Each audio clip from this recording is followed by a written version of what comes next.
the Hot Topic Celeb TV room. Tonight, joining us, of course, inside the building, Chelsea Davalos, international dance choreographer. You guys may have seen her in the Sports Check commercial or dancing on stage with Fifth Harmony. We'll be back for this second edition of part 2. We're back. I don't know what happened. We're back. I don't know what happened there. You know what? It's Instagram Lives, I think, are 1 hour, and then I think they cut you off. No, I've actually gone longer because we're connected. Really? Yeah, I've gone for 4 hours on this thing before. Oh my God. Well, we're back, right? Technology. So my next question for you, in a sense, obviously, you know, like you've built this great platform and business for yourself, but also doing that, and this is like something that is very rare in the industry, and I love seeing it. You know, you and your husband have built this strong foundation, and to be able to find someone in the same art as you. First, tell me how that came about, where you guys, you know, met and came together, and second, how is it diving into this business and doing it together? Has that, and also while doing it together, having your own identity without one person sort of shadowing the other, and also supporting, and also knowing when to step back and be like, hey, do your thing as well? That's a great question. I guess I'll give the nutshell-ish version. I started dancing at the studio that he owned. Okay. So I was I took his classes and I was training with him. He started hiring me for jobs. I think, he hired me for my first job in Toronto ever, which was super cool. I was essentially training with him, then working for him. And then eventually, like, I don't know, a year later, we took more of a liking with each other. And I definitely took this like extreme like for him, or this in the beginning, this like for him and this attraction to him, because I had never had anybody who I felt understood me as an artist, like why make the sacrifices I do, and why I get crazy when it comes to dance, and people are like, you need a break, and I'm like, no, like, you know, because and I felt like no one had ever understood me. And then I met him, and then we would talk for hours and hours and hours and hours, and I was like, my God, I feel like you get me. And he was the first person I felt like just got me and listened, and so we had a really great connection. And where we both were in our lives, it's just it was like a divine timing, if you will. And so eventually we started dating, and we started our company not long after that, actually. Badass Babes. I'm wearing one of our Badass Babe shirts.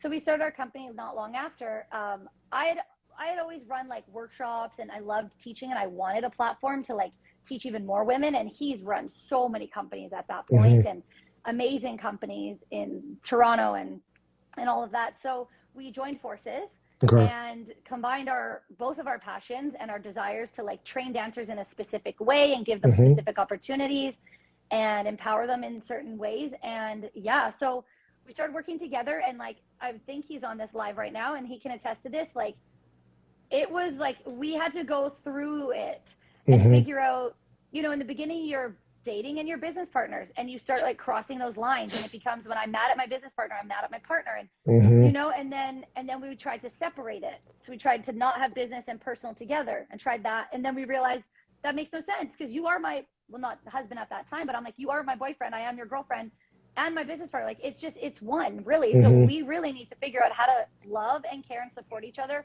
while being business partners, because it's truly intertwined. So it took a lot of trials and errors and ups and downs and really beautiful moments, and to really teach us, and I believe our relationship grew stronger because we really had to learn how to communicate and respect the other person in different ways because of our business as well. So it definitely taught us a lot as a couple. I definitely at one point felt like I didn't have much of an identity, not because of him, but just because our company was like our identity. For me, he already had a large identity, but me coming into Toronto, I had an identity when I was in Edmonton and all these other places, but going into Toronto and starting the company so quickly, I feel like my identity was owner of Badass Babes, you know what I mean? Owner, choreographer, Badass Babes. And so it was that for so long, for a few years. And then it wasn't until I did have quite, you know, an identity through Badass Babes, but it was very much so the company. So it wasn't until like the pandemic, really, and the company kind of took a bit of a back seat because we weren't in studio, that I started to feel like I wanted to build my name more, and started to do my own programs and my own, just something different that I could offer just on my own. And so, and him as well. So we both kind of started doing our own thing. And he always supports everything I do. And I always support everything he does, which is wonderful. So when I brought to him the idea of like wanting to do my own workshop, not branded by Badass Babes, he was like, live your best life, you know? So, which is great because it could have gone differently. And so, yeah, I started to kind of make my own identity in person a little bit during the pandemic when we opened up with some workshops, Chelsea Davalos, train with Chelsea Davalos instead of train with the Badass Babes. And yeah, and so we kind of now are at a point where we do our own thing, and then we still have our like Badass Babes brand and our Badass Babes workshops. But essentially Badass Babes is the essence of him and I, right? So when we do our own things, it's the essence is still there, but we just get to do things in our own ways. And so tell me about Badass Babes. What is that difference between that and high heels? Oh my God, it's completely different. Well, for the audience that may want to sign up for your classes. So Badass Babes right now, oh my God, I almost kicked my phone. Badass Babes is strictly dance training programs for women. Okay. So beginner level workshops. We're here in Maple Ridge, or I'm here rather in Maple Ridge, BC. So about an hour from Vancouver right now. So I'm doing our beginner workshops. Danny's actually in Mexico with his family for a while. Okay. So Badass Babes is dance training, but also with the essence of like empowerment. And I don't give as much mindset like stuff, but we always have that. That's part of our vocab of how we teach. So it is very much giving dancers at the beginner level, like women who are looking to like explore their movement, just really empowering workshops for dancers. And then as the advanced workshops, which we don't do right now, but when we were doing them, we tried to give real life, like industry level training and opportunities, and just to be the best, you know, the biggest badass babe you possibly can. So Badass Babes is strictly dance training. Okay. Where high heels dance is 50% dance training, 50% mindset healing. Okay. So like for you in the sense, obviously, you know, as I said, like, you know, both being now in a sense, you know, business per se owners and your brand and his brand. And obviously the pandemic for so many people has changed the way that we do business and interact. How did you feel for you, the difference of adjusting between being in the studio and then now having to do it virtually? I mean, in the beginning, it was like, this sucks, you know, you don't think you're going to be in it for very long. So you're like, why fall in love with training online if I don't have to? But then once I realized, which a lot of us realized, this is not going away, I didn't have to, but I chose to make a conscious decision to find ways to train better through online. A lot of teachers, like I stopped taking a lot of online classes because they were teaching just like they would in a studio, and it's left, right, it's back. It just got really confusing, and I was like, no, thank you. And I didn't like that. So I was like, I don't want to be that teacher. So I changed the way I trained. I changed the way I choreographed and taught. I found new ways to hype each other up in our virtual classes because we don't have like yelling and cheering like in a studio, right? So I found new ways to cheer each other on, new ways to support each other, new ways to get excited about dancing at home, using things like our couches and our props and brooms and just fun things around your house that you wouldn't use in a studio. So I just really changed the way I taught online to the point that now studios are open, and I still do like some online workshops that even though studios are open in all of our cities, we still get online into this online community to dance at home. I started my own bedography classes, so dancing from bed, in bed, which is really cool. It just, of course it's different, but I ask all of my dancers who join me online not to compare. Dancing virtually is a completely different experience than dancing in a studio. So if you can separate that and not compare, then you'll have a good time. But as soon as you start saying this is not like the dance studio, well, of course not. You're dancing in your hallway. Like, it's different, you know? But yeah, so as soon as we could like separate our mindsets and just get creative with how we train online and still make it exciting and a totally new experience, I enjoy it now. I'm grateful that we're back in studio. Please don't take studios away from me. But I do enjoy my like 1 hour a week or 1.5 hour a week online pop-up little classes here and there, and the online community. I get to still train my ladies who are in Ontario while I'm in BC or in Norway, pardon me, in Norway or other parts of the world, and we can come together and still see each other. And I think that's awesome. What do you feel the differences between the dance scene in Toronto compared to Vancouver to LA? Holy moly. How much time do we have? No, I'm just kidding. Oh gosh. Let me try a nutshell version this. I feel like okay, let me try to figure out how to say this. I feel like people move to Toronto to be a dancer. So there's this different hunger level there. Okay. Almost like the LA of Canada, right? I'm pretty sure I've heard people say that. So a lot of people migrate to Toronto to be a dancer, choreographer. So again, the hunger level is different. The fight is different. The opportunities are different. And that's great. I fucking love that. I love it. So I love LA, right? So I love that, that go-getter lifestyle. And then in Vancouver, this is obviously just based off my opinion of being in both places. I feel like there's a lot of people, it's more of like I live here, like my career is here, you know, and I was born here, or it's a more settled lifestyle. Okay. I'm trying to find the right words, but not in a bad way, not in like it's less than, it's just completely different. And I feel like people here are more settled. This is more a lifestyle out here. Where Toronto, I feel like it's like, let's go, go, go, go, go, go, go, just like how you see I am on the daily. Versus out here, it's not as fast paced. Let me say that.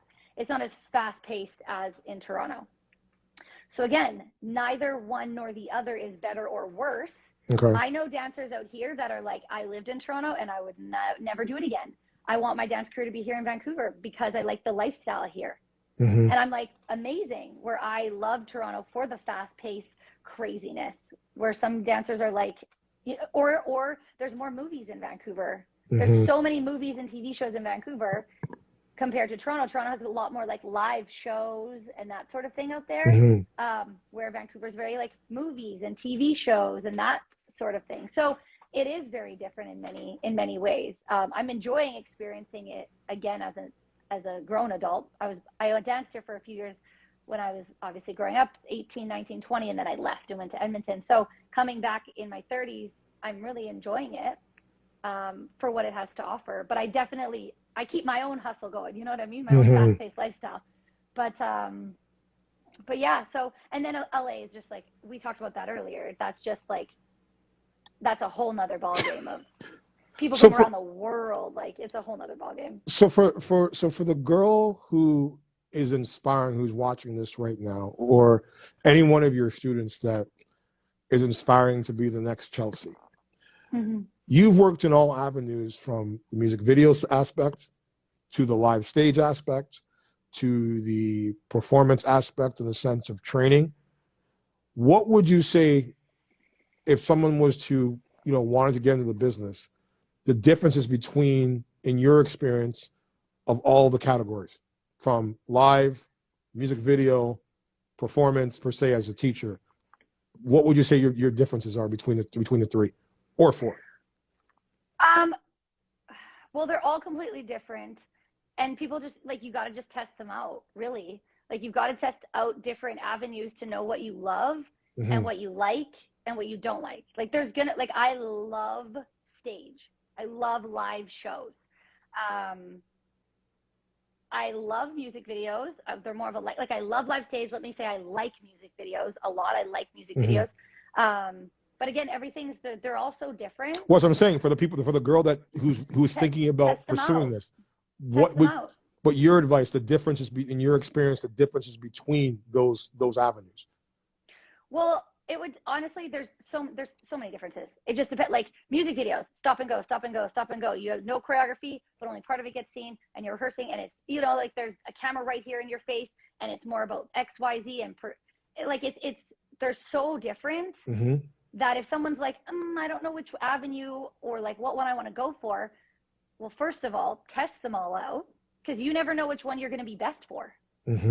You know what I mean? Like, you could be an amazing music video dancer where choreography gets chopped up, but on live stage, you freaking shit the bed every time, and you don't like it, and you don't like that pressure of having to have it perfect when you go up on that stage. Like, so for anyone wanting to get into this industry or starting to get into this industry, try to find yourself opportunities where you can test out music videos, where you can test out performing live, where you can test out, get yourself an agent who does like movies or TV shows, and try to get yourself into that avenue. Like, really just test things out. It's trial and error. So for someone so for you, speaking to an audience member, someone that wants to get into the business, what advice would you give them? My advice is know who works in the industry. I don't mean know them as in like personally know them, but find who in your area, who in your city is working in the industry, has the knowledge in the industry that you want to get into, and then seek out them. Like, go to their classes, and after a class, introduce yourself, ask if you can, ask them some questions, find the people who are booking the jobs, or find the people who are, again, in the avenue you want to go with. Like, if you want to be a professional ballerina, you're not going to go look at a heels teacher and be like, oh, like maybe I'll go take, like, you just find who's doing what you want to do, or who you feel might have the best knowledge for you, and then seek them out. Go seek them out. Again, take their classes. If they're not teaching a class, reach out to them. Send them a message and say, hi, I'm so-and-so. I so respect your career, and I would absolutely love and appreciate if there was any way I could book some time with you, a one-on-one conversation. Sometimes you have to pay for it. Like, I've paid for mentorship before from people, a 1-hour Zoom call or whatever it is. Have all your questions ready, and then ask everything you want to ask. And then that's, you know what I mean? They're the best people. And we're out here. We have social media. There's a lot of people teaching, like I said, in cities. And if there's someone who's even not in your city, Zoom's here now. And people are willing to do like book conversations over Zoom, over FaceTime. So it's seeking out who you feel could give you the best information. And if you're like, I'm not sure, there's going to be someone in your network. Someone in your network or someone in your close quarters that you could be like, I think they might at least have advice to take me to the next step. So, I mean, I know for you said when you started, I guess you would say you were born with it. What do you feel for the person that's, because I deal with this in working in film and TV. There's people that now, as I told you, we live in a very self-entitled world, where a lot of people don't want to work for shit. They just want shit handed to them. What do you say to the person that doesn't want to take classes, that just wants to just become a big dancer but doesn't want to take any classes? Do you feel that they need to take classes, or do you feel that they should not take classes? We always train. If you don't believe you are still a student, then like when you stop training, I feel like you start declining in all areas of, let me rephrase this. If you want something, you need to go for it, and you need to put in the work, and you need to check the boxes. And if you want something and you're not getting it, you need to look at your boxes that you are or are not checking. Okay. So there are people who are like, well, I want those gigs, but like, I'm just not getting any jobs. Okay, well, are you going to class? And it's not just for the training purposes. Obviously, we got to keep training, but it's like, it's being seen. Are people seeing you? Are you talking to people? Are you putting yourself out there? You've got to do the work. And if you don't want to do the work, then just reevaluate what your expectations are of the industry. If you want the jobs, you got to, again, check the boxes that require you to get those jobs. And if you don't want to check the boxes, then change your expectation. Then change your job desire. And if you don't want to, well, then that's your problem right there, is the uncertainty of what you actually want. So it's figuring out what you want. I want certain jobs. And even if I want to do the work and I'm like, oh, I don't want to do this or I don't want to do that. If I want that job, it's time to suck it up and get excited about all those boxes I need to check. And again, if you don't want to check the boxes, like taking classes, like consistently training, networking, getting your name out there, creating boundaries and respect for yourself and allowing people to see those and see that respect you have for yourself and your work ethic, then reevaluate what you want. So then for you, basically, in a sense, number one, like if you were to write down per se for your class or your mantra of, because I know you've been very successful in the industry, what would you say the 5 core elements you need to be success as a dancer in this era? Oh God, I need like a piece of paper and a pen. 5. Well, dedication. Okay. Dedication, mindset, So like a positive, like not, I don't even want to say a Attitude, positive mindset. attitude. It's attitude and it's mindset. Like literally, yeah, attitude and mindset is great. So dedication to your craft, but that also means like training and commitment and all that kind of all falls under dedication. So I don't know if I'll get to 5, but we'll see. So dedication and commitment, attitude and mindset, love, because I've said this before, if you like it, I don't know if you'll get as far as if you love it. Skill set is so important. What do you bring to the table? And then that 5th one, I just feel like there's probably people watching this being like, this would be number 5. Can I answer 5 for you then? Oh my, yeah, there's a freebie. I think it goes back to what you said when you said love. And my question was going to be, and even for the audience that's on here, and maybe you guys can chime in, what do you think is more important? Love for what you do or self-love? Let me know in the comments what you think about that. Love for what you do or self-love? Because again, you could love what you do, but if you don't love yourself inside to, as you say, put in the work, to do the training, to dedication, and all those other things, wouldn't the love for it just sort of die quickly? I believe if they come hand in hand. Like if you can get to the point of loving what you do, I believe they come hand in hand, because if I love myself, it means I want to do whatever I can to be happy and to feel happy. And I'm going to go towards what I love to do, and that's dance. But I love it. I do think you can have a lot of self-love for yourself and just like your job, for sure, you know, and find passion and love in other ways, not like a career, right? Your career might just be something you like, but you love something else. But I Lisa Kenny Marie says having the self-love to fully allow yourself to love what you do. Yeah, exactly. So I believe exactly, Lisa. She's one of the ladies who trains with me. And I believe that's why, you know, it comes hand in hand. Like self-love, I believe is first. Self-love, self-respect, self-appreciation. And then from there, your filter and your eyes of what you love and how you approach that is going to be different. Because if you approach something from like a lust or from an ego, a place of ego, and you think that's love, it's not going to last as long. But when you work on yourself more internally, the version of love that you're going to put out there and your commitment, dedication and mindset, and all that stuff will fall into place. Because if you truly love it, if you do have an ego and you don't want to dedicate yourself and you have a shitty mindset and all these types of things, but you really love something, you're going to rework these things. You're going to start to question yourself because you're like, I fucking want this so bad. And if it's not working and you think XYZ and your dedication again is off, you're not training, then you obviously don't love it enough. Because if you love something or someone enough, the rest will start to fall into place. And you got to do the work, you know? So if you could speak, Chelsea Davalos could speak to her younger self from, they say, 20 years ago, what would you say? What advice would you give them? So funny. I feel like I've answered this question so many times, but it's like, it's always so different. I would just tell her, just keep going. Just keep going. It's going to pay off. Like, just keep doing what you're doing. And the reason I say that is because I work so hard on not having regrets. And I feel like when some people answer that question, their answer is based off regrets, you know, like, or what they would do differently, or like, you know, but to be honest, like she just made my younger self. She was so lost and so tender and so sweet and was so hurt at so many times. But at the end of the day, she did really know that she loved with her whole heart. And so I would just say, keep going. Like, I would say, keep going, like a smile on my face, being like, it's going to pay off. Just keep staying true to yourself. I know when you said before, you know, you almost quit and then you came back into it. What advice would you give for someone that's been going at it a long time, hasn't booked anything, and is at that point where they feel like quitting? What would you tell them? How you got through it? If you love it, just keep fighting for it and reevaluate. Open up your eyes.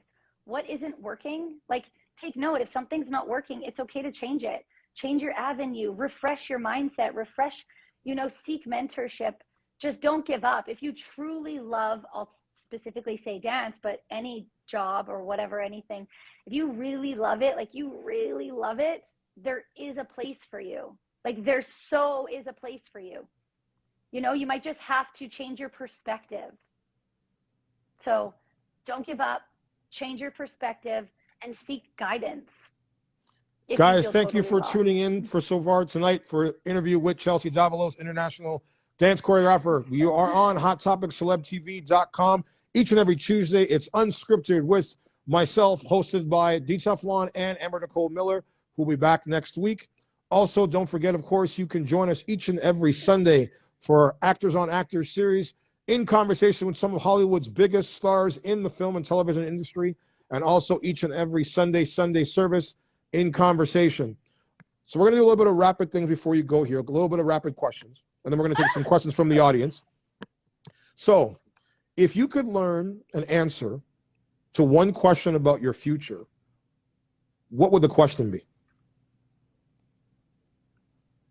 If I could repeat that one more time. Sorry, I know it's rapid fire, but If you could learn the answer to one question about your future, what would the question be? Will I make a difference? I believe I know the answer, but will I truly leave my mark?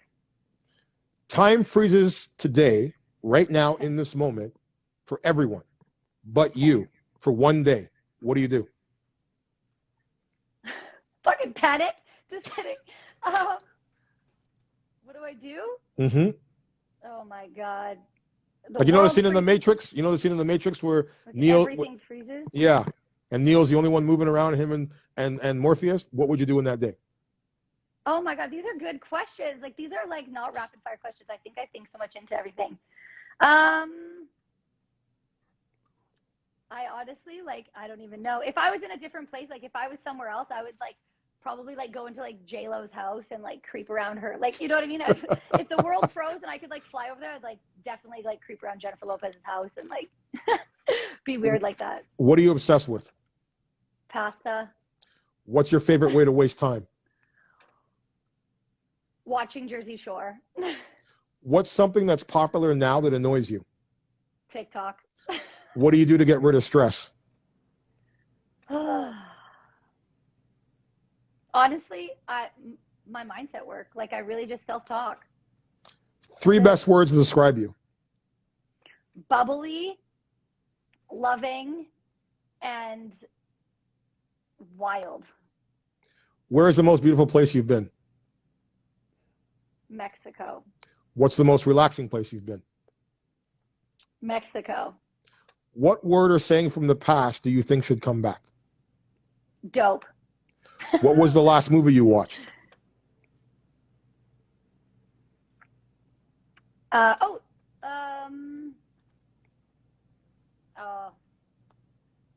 don't even know. Or a Netflix series?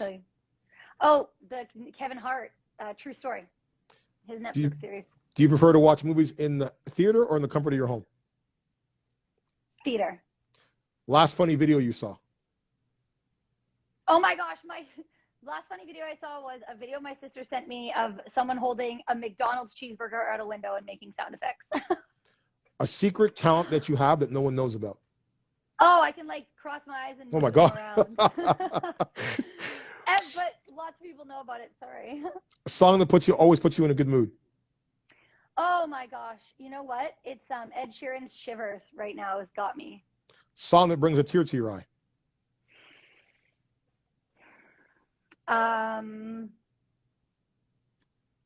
Pretty much anything by Sarah McLachlan or like Celine Dion.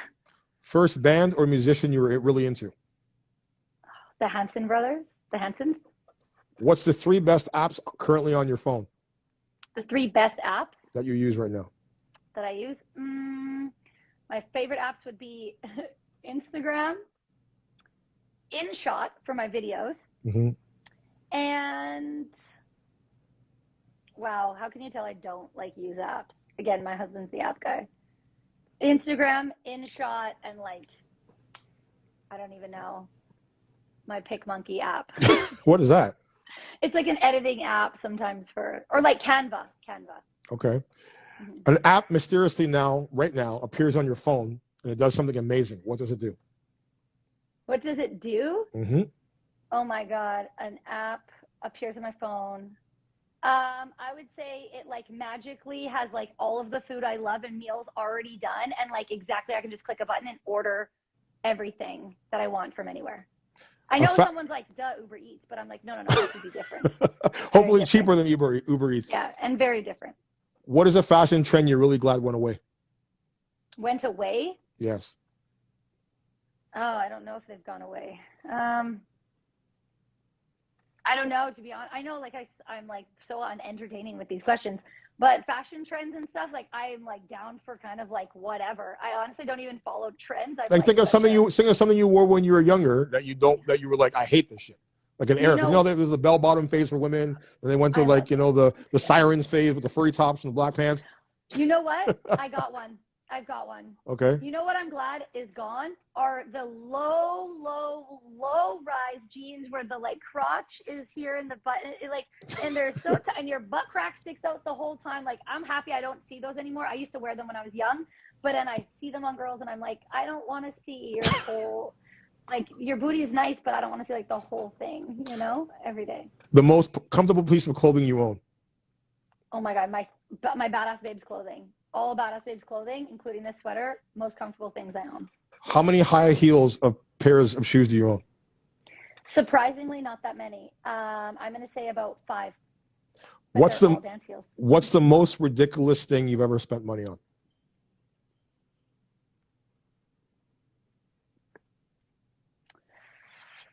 Oh, Lord.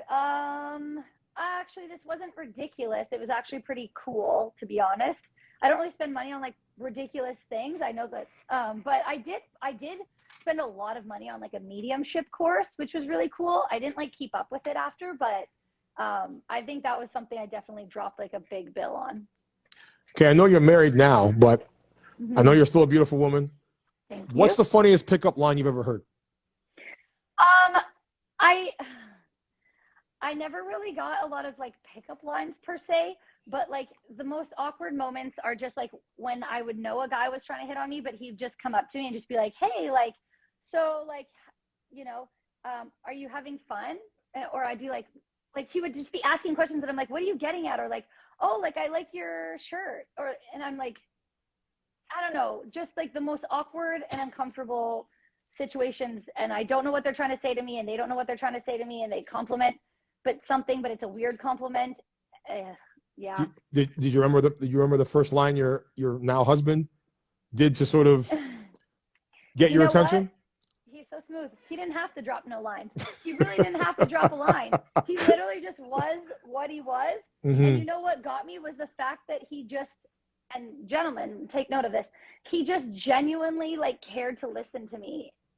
Like he genuinely cared to listen and converse back and support. Like I like him already, man. Me, right? I like him because he's old school like me. Because we listen, man. When you're lucky enough to get a woman like you, I tell my guys, number one, like you seize it and you never look back because there's a lot of ridiculousness out there. And to me, I think that if people really live by the mantra, one of being yourself, your authentic self, and also appreciating what you have. And most importantly, the advice I give to a lot of guys, and I think I like your man for that reason where you said, he supported you to do your thing, is to get out of the way of your own ego, man. Like men need to seriously check themselves and not be afraid of women's success and not be afraid, bottom line, she's going to leave them because 90% of the women I feel that will leave men in those situations are the ones that, the ones that are weak, that they'll stay. They'll get treated like shit and they'll stay all day. It doesn't matter what the guy does. But strong women like you, I believe in the sense that there's a balance where it's like, it's almost kind of, you can maybe answer it. It's more attractive when a man allows you to have your voice and sort of say, okay, like, it's not about what's mine and what's yours, but like, what are we doing together? Like, what are we building together? And you can still have your own identity while building what I say, people have marriages, people have relationships, but when I look at your situation, I don't call it a marriage. I don't call it a relationship. I call it an empireship because you don't have a princess and a king. If he's your king, but if you were a princess, you would be like, okay, well, I'm not really going to step out on my own. I'm going to just follow your lead. Because that's what princesses do. They want to be catered to. They want to be taken care of. Where a queen, which I look at you, is saying, okay, you know what? While my king is out in battle, your man right now is in Mexico, as you said, holding down the fort, doing his thing. You're in Vancouver doing your thing. And that to me is where when you are a queen, you say, I'm strong enough to hold down the kingdom while he's gone. And when he comes back, we rule the empire together. Like we do, the chip keeps moving. But so many people I feel now in this generation have lost sight of that. It's all about control. It's all about weakness. I think it's the perception that some men have of what independence means. And some men, in my opinion, look at an independent woman and think, well, she doesn't need me, so I don't want that. I don't want that. But independent, strong women need their partners, but in just different ways. So it's just understanding what ways does she need you. It might not be the ways that she originally needed you, maybe in the beginning of your relationship. We all evolve, but when we're strong and we're independent and we're not like completely like, like I need you, I want you, I can't do this without you. And we're those women who are like, I can do everything without you, but there is we need our partners in different ways now. You know what I mean? We need the love from them and the support from them, and we just need things differently. So I think when a man understands what his woman needs from him, he can still allow her to rise and be this like queen and independent woman, and he knows deep down what her needs are from him and what the expectations are, right? But I just feel like it gets confusing with some men. They feel like when women become independent, they don't need their person anymore. But we didn't come into this world alone. We do need people. We do need connection. And when it comes to our partnership, like, no, I might not need my husband here to like fix this or do that, or like, where some men, that's what they like to be needed for, right? It gives them validation, which is totally cool. But I need my partner in different ways. And it's always going to change. It's always going to evolve. And I just hope that, my husband and I can always, as we evolve, just see how we need each other in new ways. So being business partners and being business partners and lovers, how do you feel what do you feel has been your ingredient to make it work? Therapy. But honestly though, like therapy's fucking awesome, and people wait too long to go to therapy. They just push it. And they think therapy is only if you're really fucking broken. And of course that's what we're trained to think. And so, but we realized going to therapy, we communicated before going to therapy on like what our intentions were and how we're going to handle it. And we're not going to hold each other against like anything we say in therapy, right? Because some couples leave therapy and then they fight and bicker. But going to therapy really helped us communicate. So honestly, like therapy was so good for us. And I promote it to everybody, like go to therapy, even if there's like a couple little things that you want to like get off your chest, like just go to a therapy session, talk to a professional. Because of therapy, our communication and our like respect for one another and just our desire to want to see the other person happy is so much more genuine and so much more clear than it ever used to be, ever. And so honestly, like having a professional help us find ways to talk to each other, because we're very different people, very, very different people.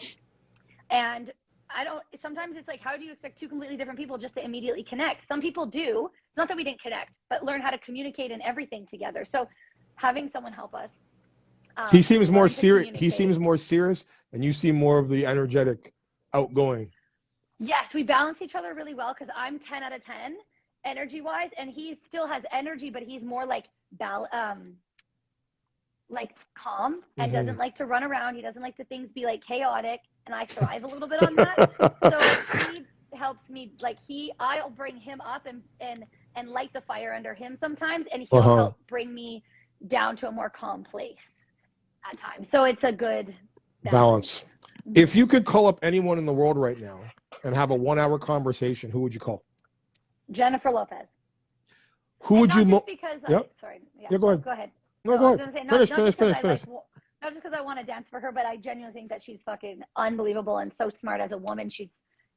I would just love to have like an actual deep conversation with her. Who would you most likely like to sit next to on a 10-hour flight, and why?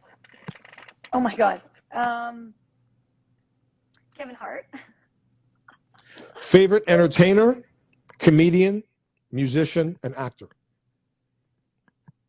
Okay, so hold on. So Kevin Hart covers a few of those. What did you say? So favorite entertainer, comedian, musician, and actor. Or okay, actress. well, I really love Kevin Hart. Like, honestly, he's an entertainer. He's an actor now, and I've been watching a lot of his stuff lately, and I've always loved his comedy. Mm-hmm. So I've always been a fan of him, and he covers a lot. Him and anyways, there's a few of them. But in terms of like musician, Mm-hmm. oh, that's a hard one. Like, there's so many good Top musicians. Top three. I was gonna like That's grab on your my playlist phone. right now. I was literally gonna grab my phone.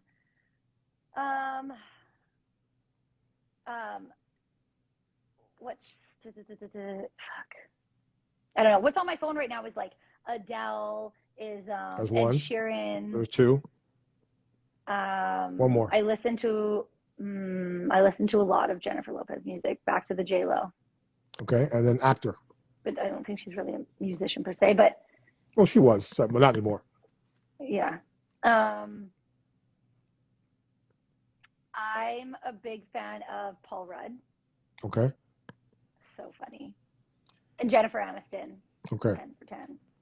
If you could have a personal mascot, you know, the ones at the games and stuff like that, what would your mascot be? A butterfly. The craziest, most outrageous thing you want to achieve in career and personal. Oh my God, squeaky voice. I would love, like, I can see myself, and I don't know what this, like, I don't know all the details, but I can see myself speaking to like thousands of people. And I don't know what or how or why, but I see it and I feel that I have that vision of me speaking and inspiring. And I don't know what I'm going to be saying, but I see it. And so maybe that's a crazy dream of some sort, but that's definitely one of the like most wild things I see myself doing. Maybe I'm leading like a freaking inspirational maybe I'm a motivational speaker. I don't know. So I'd say career-wise. What was the other question? What do you hope to achieve in your personal and professional life? In my personal life, I want to be truly happy. Okay. I want to be truly happy. And I know that, and I don't want to place like I'll be happy when. I just want to be in a place where I feel just happiness, whether finances go up or down, whether the world goes up or down. I just really want to be in a place where I feel at peace. And I feel like I'm on my way, you know, regardless of what my circumstances are. I want to achieve like genuine happiness and soulful connection. And that's what I want for my personal life. And I want my surroundings to be that way too in my personal life and my relationships. And in my career, however this ends up looking, I know dance will be involved always, but I want to change people's lives. I want people to go, I didn't give up because of her. And that's my biggest, that's going to be my legacy. Mm-hmm. And all these little things I'm doing will be a part of my legacy. But I want, at the end of the day, when I am no longer here, I want my legacy to be, I'm here because of, I want my name to be mentioned in podcasts. And I didn't give up because I followed her and she mm-hmm. gave me the inspiration. And I fought because she fought. And, you know, so that's what my desire is for my professional career. And of course, I think personally, Chelsea, you're already doing that for many. I think that, as I said, I've watched you grow the last several years, and as I said, not very much catches my radar. Well, you caught my radar because, again, as I said, that the energy that you bring, that infectious smile and personality, I think that, and especially as I said, that, you made a choice not only to separate, to do your own thing, but also you were still thinking about other people in the sense that you said of adding the healing aspect to inspire. That to me is a testament of your character. That shows that, you have a bigger purpose. Your dance, as I said, is just a part of it. But I think that, as long as you continue to stay on that path, you're going to continue to keep rising that ladder of success. So I'll close this out. Before we, see if there's any calls that want to come in, I always leave the podcast asking, what are 3 things right now in your life, considering what's going on in the world right now in this crazy ass pandemic with all the nonsense with Trudeau and all these idiots are doing, what are you most grateful for? My health. Mm-hmm. First and foremost, like so grateful for my health, not just my physical health, but my mental health. So fucking grateful for my brain. My family, and that's my family that is here supporting me. I'm here living with my family. They've supported me to Danny, not just career, but like just in all aspects of my life. So I'm so grateful for my health, physically, mentally, and emotionally. I'm so grateful for my family, and that includes my closest friends as well, who are absolutely my family. And I am grateful for dance, because through all of this shit, I still had dance, and it still had me. We've always chosen each other, through good and through bad, and I'm so grateful for I guess my physical ability to dance and my passion, just all things dance. I'm so grateful for all of those three things. So we're gonna take some callers per se, number one, and see right now who was in the room here. See if there's anybody on here. Hold on. Let's see how I do this. Hold on.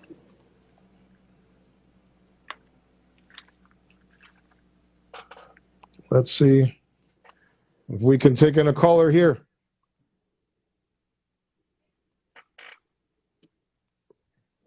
All right. Oh, I think hubby is still here. What's up, hubby? Hold on. Let's see if this surprise person jumps in here. Hold on.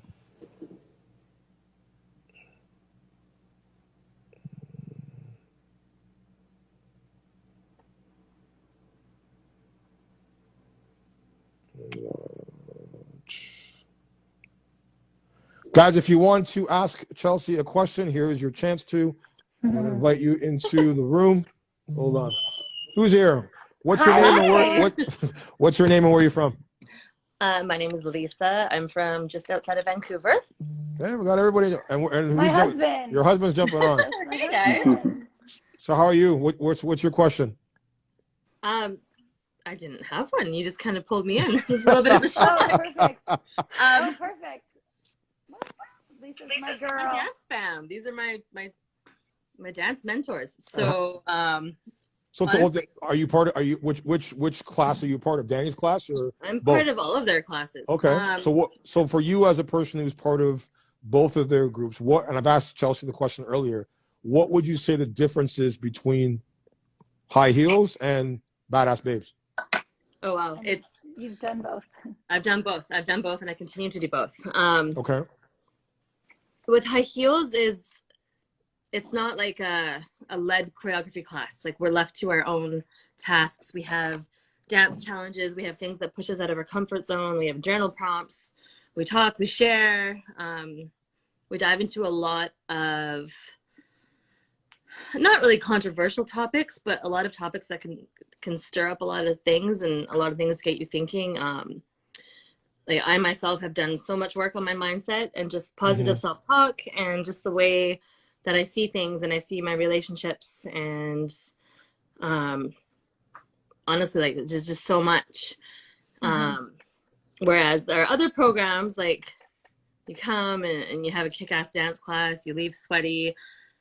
Danny's class is like, there's always one more time unless he swears on his mother's grave. So Danny, tell me at the end. Danny, tell me how you started the Badass Babes. How do I start what? Sorry. How did you start your company? How did the whole name and the concept and everything come together? Oh my God. Should I tell the story, Beb? Yeah, go for it. All right. It was a drunken, stupor night, like many great stories in the world. We were just, I think Chelsea said earlier, we were just at a place in our lives when we were just, I don't know, we were creating in our minds and trying to do something different in the dance industry. And we went to a bar, as many times we were having one too many drinks. And then we started talking about what could we do for the dance industry? And we were writing this on a paper, and we were like, maybe a company with this and a company with that. And we were taking in consideration what other companies were doing in Toronto and in Canada. And we're like, okay, well, this is good with this company, this is bad with this one, and blah, blah, blah. So anyway, we're just creating. And I remember we blacked out because the next morning when we woke up, we were like, did we just create a dance company? And we're like, where's the paper? Where's the paper? Let's find the paper. So we were like, the next morning, we're looking at our notes and everything, and we're looking at each other being like, you want to do this? We're like, yeah, let's do it. So that's basically how we created the company. So for her, having danced, with both of you, what would you say that you've learned from Chelsea, and what would you say you've learned from Danny? From Danny, I've learned to just keep pushing, always go full out. Just have fun, make mistakes. That's what class is for. And he just pushes you. He's got a way of pushing you out of your comfort zone and keeping you going, and just motivating you crazy. And all of a sudden your class is done and you're like, okay, wow, that was the fastest hour ever, and that was amazing. With Chelsea, with her classes, she just pours everything she has into them, and she does the work and she does the research and she dives into her journal topics and does them herself, and just really listens, and she can pull out the best of you in all different ways, and just make you think so much differently about yourself and just the way you view things and all of that. And she's everyone's biggest cheerleader. I see that. Well, I'm going to take one more caller in for thing, but thank you, Hun, for jumping on. Danny, you stay on here. Okay. Hold on a second. Bye, Lisa. Love Lisa. you. Bye, Lisa. Soon. How do I get up? You just gotta swipe out, Lisa. Okay. Thanks. That's it.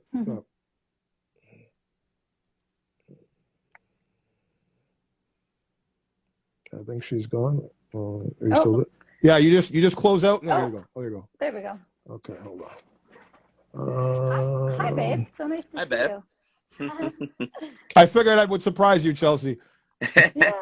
I didn't think that he would come on here. Okay. Why not? I'll see who else is on here. Guys, if you have a question, I want to invite you into the room to ask Chelsea a question.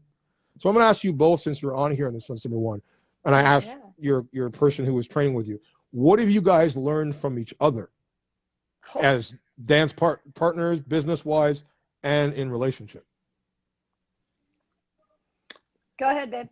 What should I? Okay. To me, it's pretty one thing that I've learned. I mean, I learned a million things from Chelsea, but the one that stands out the most is her patience and the way she looks at the world. I'm very old school.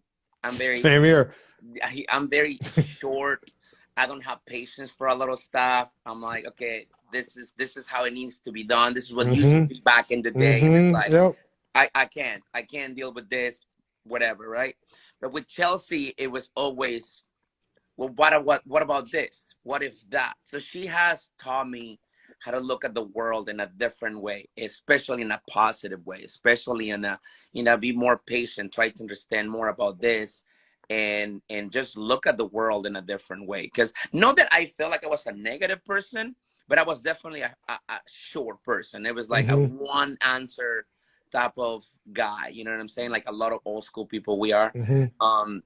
But definitely she has made me, and that really goes around everything, personal life to business to dance, you know what I'm saying? She has really changed even the way I teach, not my style per se, but definitely the way I approach my students, the way I approach a class, you know, because again, being old school, I was more like a drill sergeant, and it was like, because as a dancer back then, bro, it was you had to come in and hit it and get out. There wasn't this time to play games, and to me, I was saying to Chelsea, like the critiquing how it was in that day compared to now is completely different. And I remember, you know, certain dance instructors just make people cry. Like they'd be in tears, like, you know, walking out of the room, like, oh my God. And I think now, I mean, yes, it's great to have that balance per se of someone that, as you said, that teaches you patience. Yeah. But you also have to remember that, like, at the end of the day, and I think what people, I think a lot of times forget about the industry, it's a business and it's also competitive. Correct. And if you forget that competitive aspect of saying, okay, like meaning some effect, like if you know you come in and you nail it on that first thing, it becomes effortless. You don't think about it. That's correct. Where you're not going to be intimidated by anybody that you're stepping in a room with. And I've always said, you know what, like when it comes to auditioning, whether you're a dancer, whether you're in my field now